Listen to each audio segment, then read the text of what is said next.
ವೀಕ್ಷಕರೇ, ಅನುದಿನ ಸುದ್ದಿಜಾಲ. ನಾನು ಅನನ್ಯ ಎಸ್ ಭಾರದ್ವಾಜ್. ಇಂದಿನ ವಿಶೇಷ ಸುದ್ದಿ ಪ್ರಸಾರ ವೀಕ್ಷಣೆಗೆ ಸ್ವಾಗತ. ಸುಪ್ರೀಂ ಮುಖ್ಯ ನ್ಯಾಯಮೂರ್ತಿ ಮೇಲೆ ಶೂ ಎಸೆಯಲು ಯತ್ನ, ಘಟನೆಗೆ ತೀವ್ರ ಖಂಡನೆ. ಸುಪ್ರೀಂ ಕೋರ್ಟ್ನ ಮುಖ್ಯ ನ್ಯಾಯಮೂರ್ತಿ ಸಿಜೆ ಬಿ.ಆರ್. ಗವಾಯಿ ಅವರ ಮೇಲೆ 71 ವರ್ಷದ ರಾಕೇಶ್ ಕಿಶೋರ್ ಎಂಬ ವಕೀಲ ನ್ಯಾಯಾಲಯದ ಸಭಾಂಗಣದಲ್ಲಿ ಕೋರ್ಟ್ನ ಸೋಮವಾರ ಬೆಳಿಗ್ಗೆ ಶೂ ಎಸೆಯಲು ಯತ್ನಿಸಿದ್ದಾರೆ. ಇವರನ್ನು ನ್ಯಾಯಾಲಯದ ಭದ್ರತಾ ಸಿಬ್ಬಂದಿ ಸಭಾಂಗಣದಿಂದ ಹೊರಗೆ ಎಳೆದೊಯ್ಯುತ್ತಿದ್ದಾಗ ಸನಾತನ ಧರ್ಮದ ಮೇಲಿನ ಅವಮಾನವನ್ನು ಹಿಂದೂಸ್ತಾನವು ಸಹಿಸುವುದಿಲ್ಲ ಎಂದು ರಾಕೇಶ್ ಕೂಗಾಡಿದರು. ಘಟನೆಯಿಂದ ವಿಚಲಿತರಾಗದ ಗವಾಯಿ ಅವರು ವಾದ ಪ್ರತಿವಾದಗಳನ್ನು ಮುಂದುವರಿಸುವಂತೆ ವಕೀಲರಿಗೆ ಸೂಚಿಸಿದರು. ಘಟನೆಯ ವಿವರ ವಿಚಾರಣೆಯಾರಂಭವಾಗುತ್ತಿದ್ದಂತೆಯೇ ರಾಕೇಶ್ ಅವರು ಸಿಜೆ ಗವಾಯಿ ಅವರಿದ್ದ ಪೀಠದ ಬಳಿ ಬಂದರು. ತಕ್ಷಣವೇ ತಮ್ಮ ಸ್ಪೋರ್ಟ್ಸ್ ಶೂ ಅನ್ನು ಬಿಚ್ಚಲು ಮುಂದಾದರು. ಇದನ್ನು ಗಮನಿಸಿದ ಭದ್ರತಾ ಸಿಬ್ಬಂದಿ ತಕ್ಷಣವೇ ರಾಕೇಶ್ ಅವರನ್ನು ತಡೆದರು. ಸಿಜೆ ಗವಾಯಿ ಅವರೊಂದಿಗೆ ನ್ಯಾಯಮೂರ್ತಿ ಕೆ. ವಿನೋದ್ ಚಂದ್ರನ್ ಅವರು ಪೀಠದಲ್ಲಿದ್ದರು.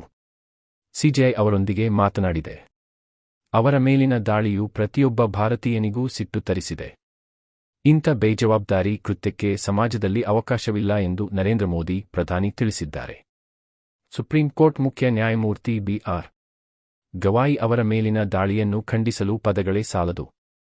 ಇದು ಕೇವಲ ಅವರ ಮೇಲಿನ ದಾಳಿಯಲ್ಲ, ನಮ್ಮ ಸಂವಿಧಾನದ ಮೇಲೂ ನಡೆದ ದಾಳಿ ಎಂದು ಕಾಂಗ್ರೆಸ್ ಸಂಸದೀಯ ಪಕ್ಷದ ಅಧ್ಯಕ್ಷೆ ಸೋನಿಯಾ ಗಾಂಧಿ ಸೋಮವಾರ ಹೇಳಿದ್ದಾರೆ. ಸುಪ್ರೀಂ ಕೋರ್ಟ್ನ ಮುಖ್ಯ ನ್ಯಾಯಮೂರ್ತಿಗಳಾಗಿರುವ ಬಿ.ಆರ್. ಗವಾಯಿ ಅವರಿಗೆ ವಕೀಲನೊಬ್ಬ ಶೂ ಎಸೆದು ಅವಮಾನ ಮಾಡಿರುವ ಘಟನೆಯನ್ನು ಮುಖ್ಯಮಂತ್ರಿ ಸಿದ್ದರಾಮಯ್ಯ ತೀವ್ರವಾಗಿ ಖಂಡಿಸಿದ್ದಾರೆ. ಈ ಕುರಿತು ಸಾಮಾಜಿಕ ಮಾಧ್ಯಮ ಎಕ್ಸ್ನಲ್ಲಿ ಬರೆದುಕೊಂಡಿರುವ ಸಿಎಂ, ಈ ಘಟನೆಯನ್ನು ನಾನು ತೀವ್ರವಾಗಿ ಖಂಡಿಸುತ್ತೇನೆ. ಮುಖ್ಯ ನ್ಯಾಯಮೂರ್ತಿಗಳು ಹಾಗೂ ನ್ಯಾಯಾಲಯಕ್ಕೆ ಅವಮಾನ ಮಾಡಿರುವ ಕಿಡಿಗೇಡಿ ವಕೀಲನನ್ನು ತಕ್ಷಣ ಬಂಧಿಸಿ ಕಾನೂನು ಕ್ರಮ ಕೈಗೊಳ್ಳಬೇಕು ಎಂದು ಆಗ್ರಹಿಸಿದ್ದಾರೆ. ಅಭಿಪ್ರಾಯ ವಾಂಗ್ಚುಕ್ ಬಂಧನ, ಕೇಂದ್ರ ಲಡಾಖ್ಗೆ ಪ್ರತಿಕ್ರಿಯೆ ಕೇಳಿದ ಸುಪ್ರೀಂ. ಬಂಧನದಲ್ಲಿರುವ ಪರಿಸರ ಹೋರಾಟಗಾರ ಸೊನಂ ವಾಂಗ್ಚುಕ್ ಅವರ ಬಿಡುಗಡೆ ಕೋರಿ ಅವರ ಪತ್ನಿ ಗೀತಾಂಜಲಿ ಆಂಗ್ಮೋ ಸಲ್ಲಿಸಿರುವ ಅರ್ಜಿ ವಿಚಾರಣೆ ನಡೆಸಿರುವ ಸುಪ್ರೀಂ ಕೋರ್ಟ್ ಈ ಬಗ್ಗೆ ಪ್ರತಿಕ್ರಿಯೆ ನೀಡುವಂತೆ ಕೇಂದ್ರ ಮತ್ತು ಲಡಾಖ್ ಸರ್ಕಾರಗಳಿಗೆ ನಿರ್ದೇಶನ ನೀಡಿದೆ. ನ್ಯಾಯಮೂರ್ತಿ ಅರವಿಂದ ಕುಮಾರ್ ಹಾಗೂ ಎನ್.ವಿ. ಅಂಜಾರಿಯಾ ಅವರಿದ್ದ ಪೀಠವು ಪ್ರತಿಕ್ರಿಯೆ ನೀಡುವಂತೆ ಸೂಚಿಸಿ ಪ್ರಕರಣದ ಮುಂದಿನ ವಿಚಾರಣೆಯನ್ನು ಅಕ್ಟೋಬರ್ 14ಕ್ಕೆ ಮುಂದೂಡಿತು. ಲಡಾಖ್ಗೆ ರಾಜ್ಯದ ಸ್ಥಾನಮಾನ ನೀಡುವಂತೆ ಆಗ್ರಹಿಸಿ ಹೋರಾಟ ನಡೆಸಿದ ಕಾರಣಕ್ಕೆ ರಾಷ್ಟ್ರೀಯ ಭದ್ರತಾ ಕಾಯ್ದೆಯಡಿ ವಾಂಗ್ಚುಕ್ ಅವರನ್ನು ಸೆಪ್ಟೆಂಬರ್ 26ರಂದು ಬಂಧಿಸಲಾಯಿತು. ಇದನ್ನು ಪ್ರಶ್ನಿಸಿ ಗೀತಾಂಜಲಿ ಅವರು ಸುಪ್ರೀಂ ಮೆಟ್ಟಿಲೇರಿದ್ದಾರೆ. ವಾಂಗ್ಚುಕ್ ಅವರನ್ನು ರಾಜಸ್ಥಾನದ ಜೋಧಪುರ ಜೈಲಿನಲ್ಲಿರಿಸಲಾಗಿದೆ. ಲಡಾಖ್ಗೆ 6ನೇ ಪರಿಚ್ಛೇದದ ಮತ್ತು ರಾಜ್ಯದ ಸ್ಥಾನಮಾನ ನೀಡುವಂತೆ ಒತ್ತಾಯಿಸಿ ನಡೆಸಲಾದ ಪ್ರತಿಭಟನೆ ಹಿಂಸಾಚಾರಕ್ಕೆ ತಿರುಗಿ 4 ಮಂದಿ ಸಾವಿಗೀಡಾದರು ಹಾಗೂ 90 ಮಂದಿ ಗಾಯಗೊಂಡಿದ್ದರು. ನವೆಂಬರ್ 6 ಮತ್ತು 11ರಂದು 2 ಹಂತದಲ್ಲಿ ಮತದಾನ.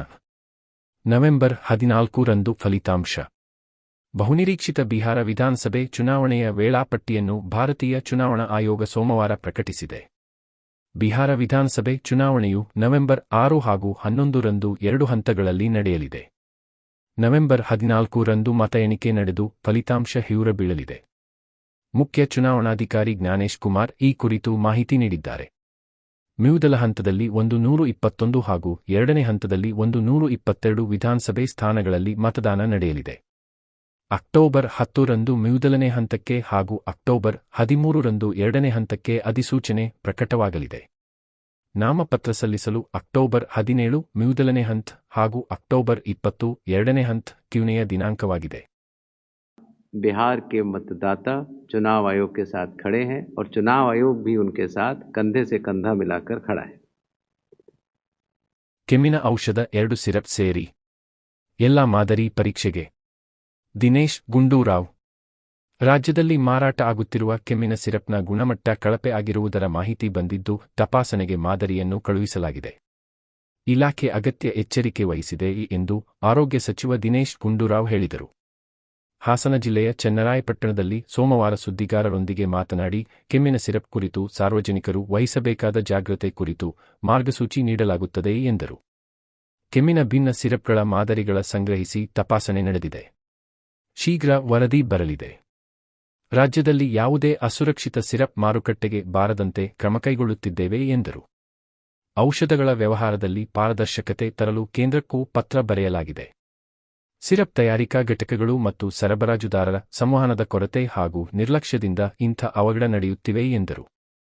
ಮಧ್ಯಪ್ರದೇಶದಲ್ಲಿ ಬಳಕೆಯಾದ ಕೆಮ್ಮಿನ ಸಿರಪ್ ರಾಜ್ಯದಲ್ಲಿ ಸರಬರಾಜಾಗಿಲ್ಲ, ತಮಿಳುನಾಡು ಸೇರಿ ವಿವಿಧೆಡೆ ಬಳಸಿರುವ ಮಾಹಿತಿ ಇದೆ. ಈ ಸಿರಪ್ಗಳಲ್ಲಿ ಡೈ ಎಥಿಲಿನ್ ಗ್ಲೈಕಾಲ್ ಎಂಬ ಹಾನಿಕರ ರಾಸಾಯನಿಕ ಅಂಶ ಬಳಕೆಯಾಗಿದೆ ಎಂದು ಹೇಳಿದರು. Cough syrups. We have already instructed day before itself to check whether any of these products were sold in Karnataka.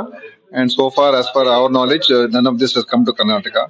Second thing, we are also asking our people to check other company samples also to see whether if any such similar kind of things are there in this cough syrups or similar kind of products. So we'll be taking samples, and already that samples are being collected and being checked.